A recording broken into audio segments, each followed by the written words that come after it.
Ay ma, friend ko. Hello po. Ay, halika na, pasok ka. Kumain ka na ba? Ay, opo, kumain na po ako bago umalis. Ma, nandito na kami. What's up, tita? Namiss mo ako, no? Naman. Besan CR nyo, iihi lang ako. Ay, sige, tara, samahan kita sa CR.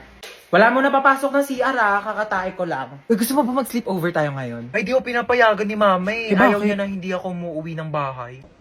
Ay, antaray, Sleeping Beauty. Sarap ng tulog nyo, oh. Bahay mo to, bahay mo. Bago ako istorbo eh. Saan ako matutulog? Sakop pa na yung kama ko. Problema ko pa ba yun? Diyan ka matulog sa saigo. Di pa pala ako uwi pera muna ako mga damit mo. Alam mo ba, narinig ko kahapon sa kaklase natin, hindi ka daw naliligo. Sinabi niya yun? Pero di ko na sa'yo sinabi agad kasi baka mag-away kayo eh. Huwag mo nalang pansinin yun. Sinabi niya yan? Oo, te. Eh di siya na naliligo. Kaya nga. Kahit maghilod pa siya, mukha pa rin siyang libag. Tama. Tsaka ano naman problema kung mabaho ka? Mabango nga siya, mabaho naman ugali. Ay! Wala naman siya sinabing mabaho ako. Ay, wala Sabi ba? niya di daw ako naliligo. Mas masakit pa sinabi mo eh. Uwi na ako. Sige, be. Uwi na po ako.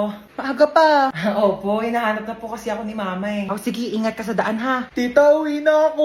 Huwag ba ko masyado mamimiss ha? Ano, di ka na bababalik? Babalik din ako bukas, baliw. Bibisita lang ako kay mama.